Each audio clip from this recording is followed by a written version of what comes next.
Welcome, YouTubers. GreatDanePicks.com. What is bet scaling?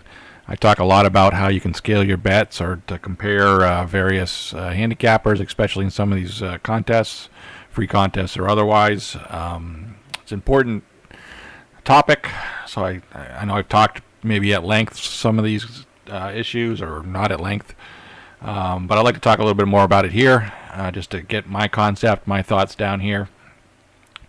So bet scaling is being able to increase your flat bet, so each win makes more money while holding the total bankroll consistent or constant.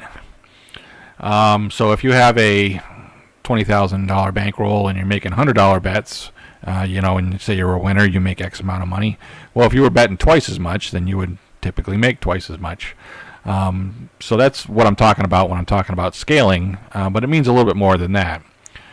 And the second example I have below that, it's the second bullet there. If I have a $20,000 bankroll and I bet no more than 4 bets per day, then I could theoretically make a $5,000 bet. However, if I'm a big bettor, I make a lot of bets on that day, on a daily basis, like 20 bets, then I can only make $1,000 bets. I mean, $1,000 bets would be the maximum to equal those out. So that's one factor of scaling, and we'll talk a little bit more about that when I get to the definitions and examples. But it's a key to increasing ROI, so winning more with less to start, and you do that by making less bets and increasing your bet amount. And it's a way you can judge how you would perform in the real world with some of these contest people. Can be used in conjunction with traditional measures, which you definitely have to do. So you definitely want to look at other stuff like win percentages and units won are pretty traditional in what you see there. So I'll describe those real quick. But you got to remember that those type of measures, sort of like cost and delivery and quality and stuff, if you're in the retail or manufacturing world, they balance each other out. You can't just do one measure or one set of measures, and typically units won is tied somewhat traditionally to the win percentage, divided by number of bets, right? So they're proportional to each other. So it's like just basing everything in the world on cost isn't the best value necessarily. You have to look at delivery or quality or some other measure of value that could balance. Somebody could have a good cost but poor delivery, or you really want both, right? That's what I'm trying to get to. So here's some alternate methods is what I do with the bet scaling. However, it needs to be adjusted for simplicity, and that too few bets per day. Like if you just had made one $20,000 bet, that's like putting your money on a roulette table and picking red or black. It might be your best strategy, but not always, because you risk too much by losing your bankroll. Just inconsistent. Even with some of the betting that I'm doing here, it's still pretty aggressive. We're not talking about 5% bankroll type stuff, but this is simply a calculation to get there. And I'll throw one caveat at the end, is if you ever have a max bet. And what that means is if somehow in the real world you get to a point where your bookkeeper or people, you just can't find another bookkeeper or whatever, and you got a maximum, they only take $1,000 of your money, a bet, and so you have a bankroll that's well in excess of that. Then it would be a lot like the contests are, where you have basically infinite funds and a set bet amount, a maximum bet amount. Normally in the real world, you have the exact opposite, like I usually talk about, which is a fixed bankroll and infinite bets up to that bankroll. So, unless you got a rare situation, this type of bet scaling, looking at bet scaling, is going to work for you. So terms and definitions. Win percentage is something that you see on almost all these contests.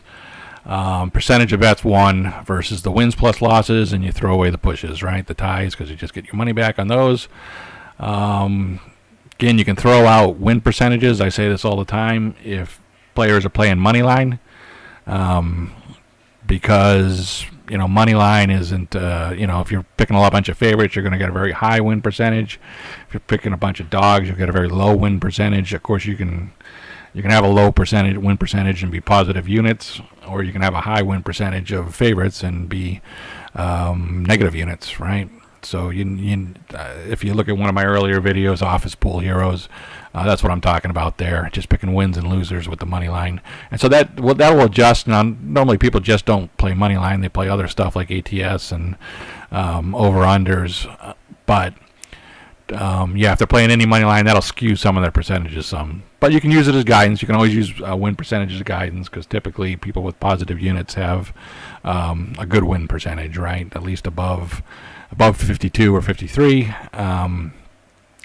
You normally don't see although it's possible to be a 48% picker and have positive with a lot of money lines. Typically, you won't see those high unit winners with 48% win percentages. So I say that I traditionally look for 55 to 65%.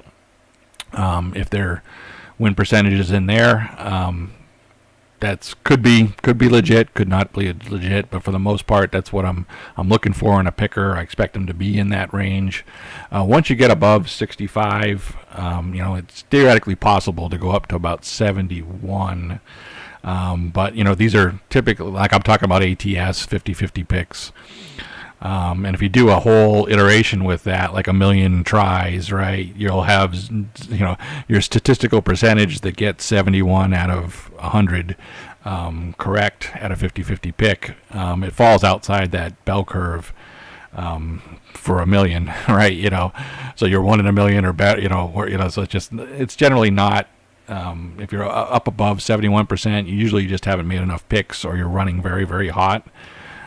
So you're really not as good as that number. So that's why I kind of go, it's just theoretically impossible to hit 80% long term, 71% long term even. And so that's what I'm saying. If somebody is racking along at 80%, again, they're just running hot and the sample size hasn't caught up with them, and they're really overperforming, right? So I always look at that. That's my feeling on win percentage.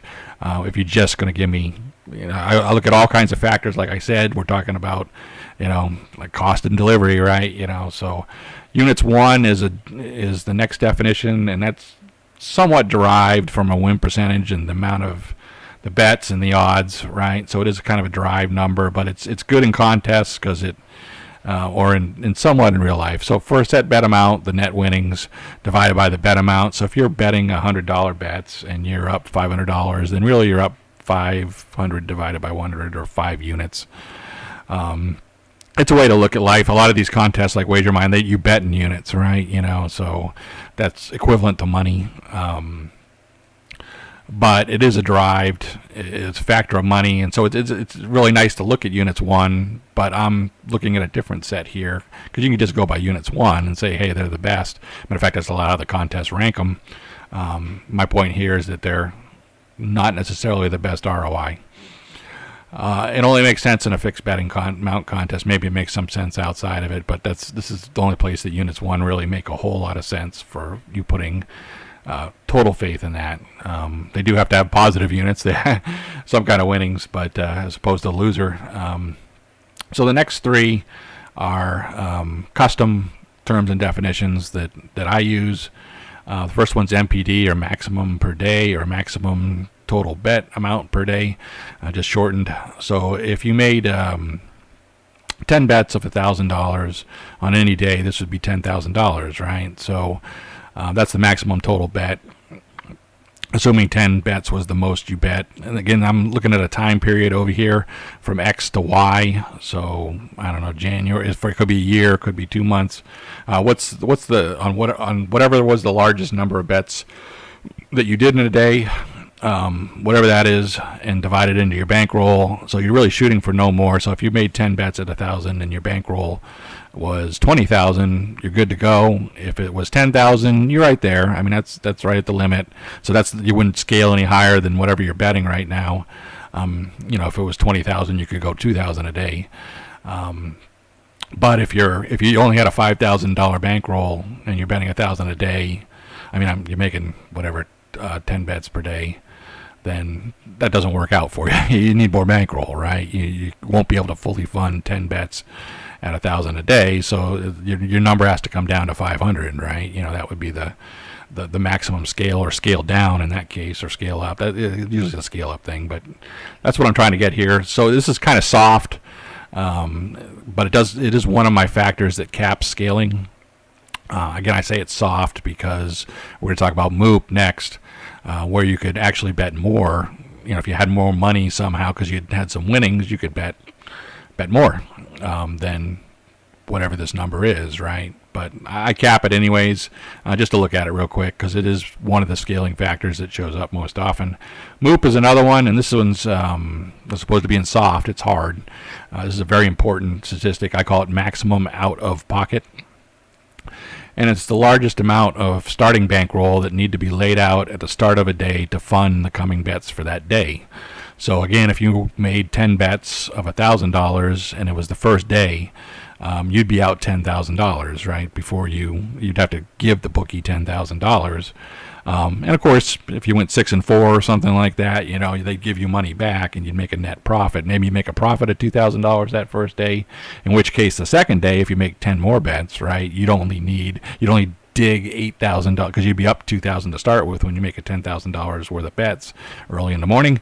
Yeah, you'd be out $8,000. So in that case, the Moop would still stay at $10,000, whatever it is, whatever day you get along there, and it's the lowest. Now, if you lost $2,000 the first day on that $10,000, then the next day you go to make 10 bets, you'd have to have 12. Get another minus 2,000 plus 10,000 out is 12,000 of your total bankroll would be laid out that day at the start. I know it's 10,000 bets, but you were $2,000 down. So hopefully that makes sense to you. But again, you're shooting for no more of your bankroll, and that's hard because if you hard line, if you go beyond your Moop, you have a big losing streak and you're betting a lot. Then if anytime you increase your bankroll, we're talking about ROI. That's caps my scaling. So whatever you can get at to get your Moop, and I'll show examples of both of these. Sometimes the MPD triggers your scalability, and sometimes Moop triggers your scalability, especially if you went on a losing streak for any particular reason, then came back later in the contest, later in the time period. ROI is the last one, pretty standard return on investment. A lot of software will give this in terms of money bet, and with the returns, you don't want to do that. I just do it the net amount gained divided by the original bankroll as a percentage. So you're playing for some time period, like I was talking about, and after that time period, you're up $5,000, and you started with a $20,000 bankroll to cover your Moop or whatever. Then you made 25%, right? That's how I'm doing it. I'm not doing it on a daily basis. Next slide. So again, this is what the point I'm getting to here with the scaling, and it's really like the three bears, right? You don't want too many bets per day. You don't want too few bets per day. You want just right? Just the right amount. So what happens when you have many bets? Well, if you have many bets, you need a bigger bankroll, which usually hurts ROI as the performance level cannot be maintained with the more bets you make. So before I make my first bullet point under that, it's pretty typical to get an argument that, well, if you just bet more and you have a bigger bankroll, it's all scaled proportionally. The ROI won't be hurt. Everything gets scaled, right? It's just, and if you're a good win percentage, if you're a higher win percentage picker, it's all proportional to the bets you do. So it's a hard factor, and the units won is proportional to this. So it all work itself out, right? And it's just, so my bullet point says it's not valid that this is a balance or adjusted, though that logic appears to make sense, and you argue with these people to the end of the day that it really does make a difference, and they don't get it. They don't believe you, right? I mean, people just do that. But it's my second bullet down there that says the more bets you place, the lower the general win percentage. Now, it's still impressive. If you're making a ton of bets and you're hitting 58%, that's more impressive to me than hitting just a handful of bets at 65% like I do. But we're not in the impression contest here. We're in the ROI contest. And the more bets, and so what I'm saying is the more bets you make, typically the lower. That's why I'm saying 58% would be really, really high for someone making 40 bets a day, because the contests get tighter. Not all contests are the same. There's easy contests and tougher contests. Well, the more you pick, if you were to pick every game, some of those contests are tough, and professional handicappers stay away from those contests. They say that's not enough value there, too hard to pick. And that's what drags your win percentage down over time. It has to. That's why 58% is great. Now, if you're just doing 10 picks, hey, it's within the realm to get 80%. But like I said, 65. The higher the number with less wins. But all of a sudden, if you're picking if you go hundreds and thousands of picks, then if you're doing those concurrently, very similar in this contest, then you're just not going to get as high of a winning percentage. People don't, and that's what I mean. That it's tougher contests, and that's what hurts your ROI. It's a fact. It has to, and that's my argument. And people just don't. Some people don't get it. Some people do. Hopefully you get it. Hopefully you're here. We're good to go. Now, at some point, I have to put too few bets. You don't have to. Again, I say there's definitely less statistical confidence that if you're going to bet 20,000 or 10,000 a game, it's tough to justify or not justify this. But we all know that you don't want to come out with your first bet all your bankroll, and hope for a win there, because if you lose, you're out, right? You've lost all your money. Not that 3 bets makes it any better, because we're talking about short run here. But I usually look for no less than 3 bets as the maximum bet amount. So that's kind of arbitrary to me. I like that number. You could do 4 if you want, in which case your scaling just comes down, right? So if I get a 20,000 bankroll and I made no more than 1 bet per day, you don't give me a $20,000 MPD, maximum per day number. You divide that by a third, and for me it's 6,500 for a 20,000 bankroll. I'll talk about my number system. I know that's not exactly 1/3, and if you want 1/4, make 5,000 your cap and run your numbers like I'm going to show you with 5,000 as the cap. You need a cap somewhere, whatever you feel comfortable with. And if you want to make it really higher than that, then some of these contest winners will do a lot better. But in the real world, I'm not making more than 3 bets a day. And maybe I'll make 5 in some of my systems, right? And that'll bring it down. It's going to be brought down, is what I'm saying. MPD is going to bring it down, but the floor, the maximum bet has to be set somewhere, and I did it. Again, there's no perfect rating system, not that I've seen yet. And so this is my take on how you should look alternatively, right? So the method's pretty simple. A couple rules. So adjust the bet amount so that the MPD and fall into the starting bankroll figure, and then figure the net amount won at that bet level over your period and state it as ROI. Biggest ROI wins, right? And unless you feel like some other variables are out there, right, that can adjust it. So this is cost and delivery, right? Again, back to that, right? So this is just one factor. I'm talking about many, but generally the higher the ROI on your scale, or the bigger ability to scale, the more money you would make. Rule 2 is you needed to cap it. So I'm going to capping it at 1/3. And down the bottom for my analysis, I typically use a 20,000 bankroll and a 6,500 bet cap, and I'll use it different increments: 100, 200, 300, up to 2,000. So 1,800, 1,900, 2,000, and after 2,000, I just do 500 increments. So 2,500, 3,000, 3,500, 4,000, 4,500, 5,000, 5,500, 6,000, 6,500. So I listed them all there. All right. So let's take a look at. This is the first 2 months of the NBA, so not on the calendar year, because that's what this came from Wager Minds, and so it's January, February, a couple days into March. So it's current. It's current as of a couple days ago when I just ran through this. Just as I always like to see how I'm doing on this alternative method. So if you look out here in the middle, we have the last 3 columns in the table, basically. Now, bets, the days that you're betting is something I had to calculate. And you can see some people are only bet 2 days out of there. I don't know if you want to follow somebody who bets only 2 days. They still made a ton of bets on those days.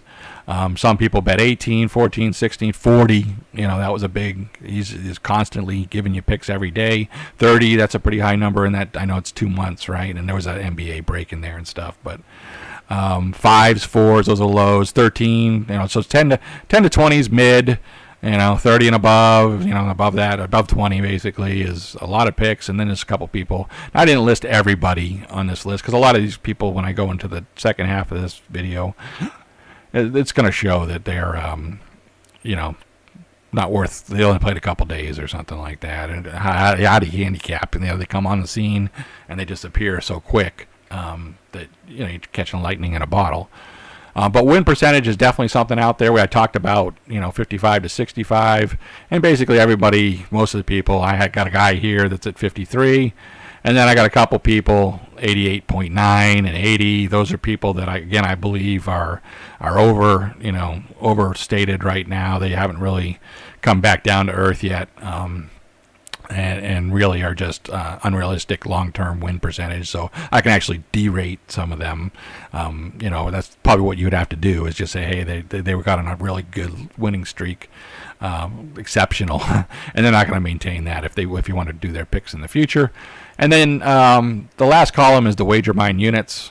So these are the units. This is what the traditional leaderboard looks like, and they do it by units. So the more you pick, the more the chances that you have, because again, it's unlimited bankroll, fixed bets. Bets are usually 5, but for some reason, some of these people pick less than 5. I don't know why you would do that, because again, if you're winning, you want to pick the maximum units, right, to get the maximum. Because you bet in units here, so that you'd want to pick 5 every time if you're a winner. I don't know why you pick 2 and what that means, right? That'll only give you 1, 2, 3, 4, 5. There's not a lot of martingaling to it or anything. I could calculate the number of bets or put the number of bets, but you can easily go out there and see that they are whatever they are, 129 and 100. So they got 220. It doesn't add a whole lot of value, because a lot of these units are derived from the win percentage and the number of bets. So it might give you some value out there and get something out there, but I just didn't do it. I just don't see the value. I see the units that we've listed high to low. I see the win percentage that are kind of all over the board here, but most of them are in the legit category.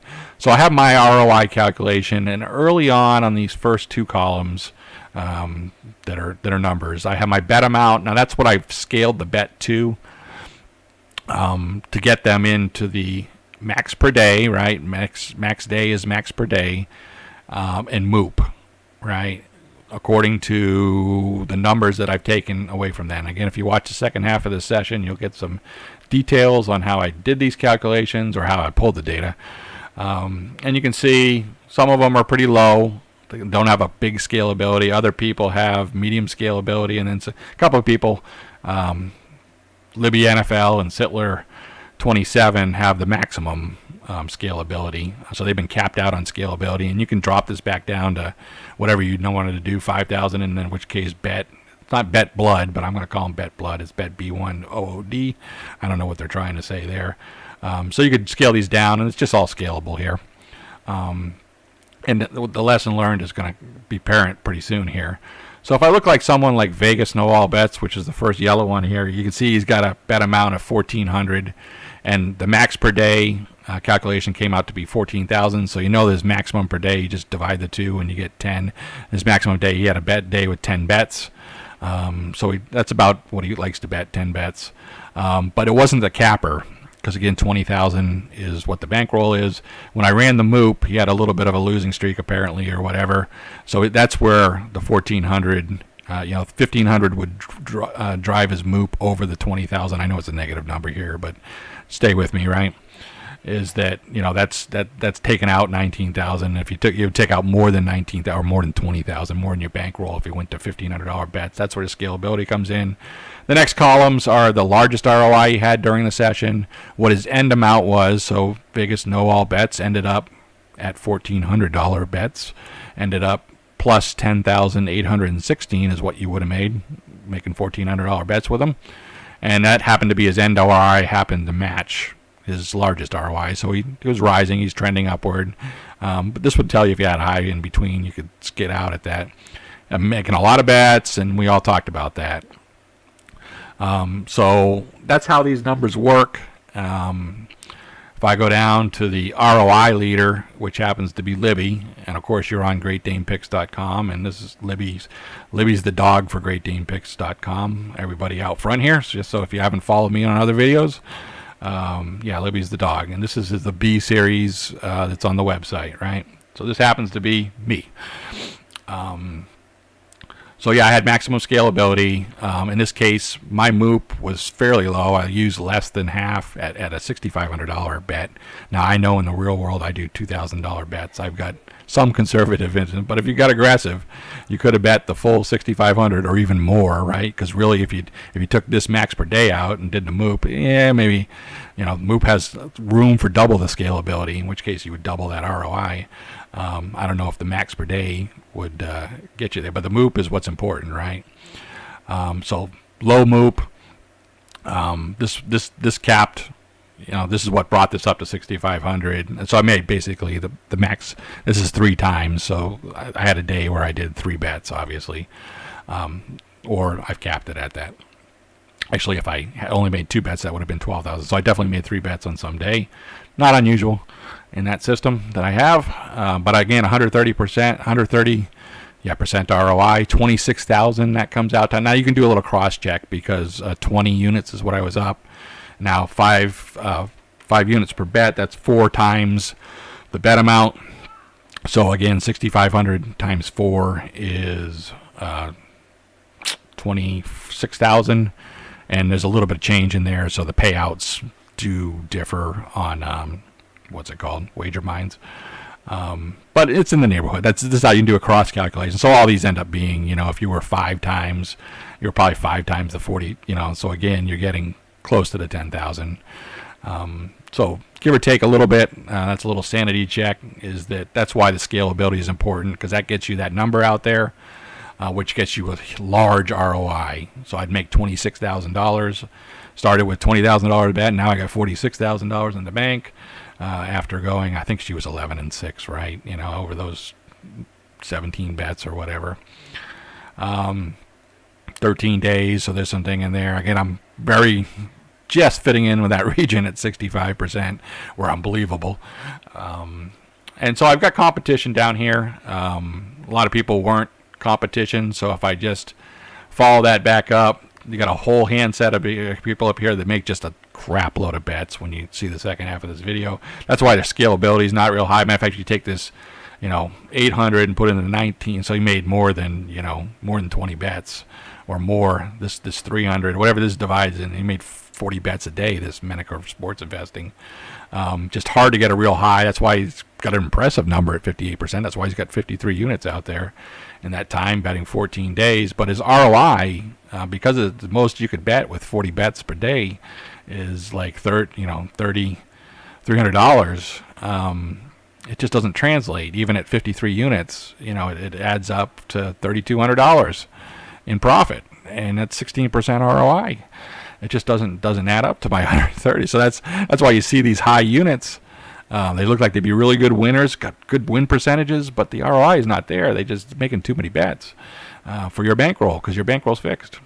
You could make $3,000 bets, but you'd have a tremendous bankroll to do that. And I would just scale up. I'd scale up 10 times mine, in which case I'd have 1,000 whatever ROI. So it's just not going to work out, right? This is how I judge it. You got some people in the middle. They got some mediocre amount of bets. Again, the MOOP was killing this. Now LT Picks had a really good MOOP, so he was even more scalable. Making good, 54, 78. I don't know much about LT, but Vegas knows a pretty good capper. I watched him. He was really hot. I know he's dropped off and come back to 0. But I still think he's got legitimacy to him. Master Flip, I don't know much about, but he's in 90. Again, he's 104. But the big competition is I'm 130. There's 122, and this guy's basically the same as me as you go across here. His MOOP is a little bit better than mine. He's a little bit off pace for me. He didn't win quite as many units. We both picked the same amount of days. We both had the same. But again, what I'm going to harp on here is I think he's way overrated at 80%. He's not going to sustain for 80% over time. And when he drops back down, that drop is going to be hard. He might go to 0 or be 10, right? In which case he's going to be half the ROI, 10 units won or something. He's going to drop off. 104 is out there. Again, 88.9, way overrated. So again, if you take these two and devalue them for some reason, I think you're coming in with this guy at 88, right? 90%, 80%. So there's a couple guys that are out there, but I'm winning more money if you're going with guys like these. Spartan, right? I'm winning 5 times, whatever, 4 times the money he is in my system. There's nothing there to shake the tree at you. So that's where I'm at. Let me get into the second half of this video. I mean, that's the first half. That's what I talk about when I talk about scaling. I'll do the demo next and how I get about that. Maybe that's interesting to you. Maybe it's not. But thanks for your time if you're going to stop here. Otherwise, I'll show you how to pull some data, and we'll look at some of these guys, how they're doing right now. All right? Thank you.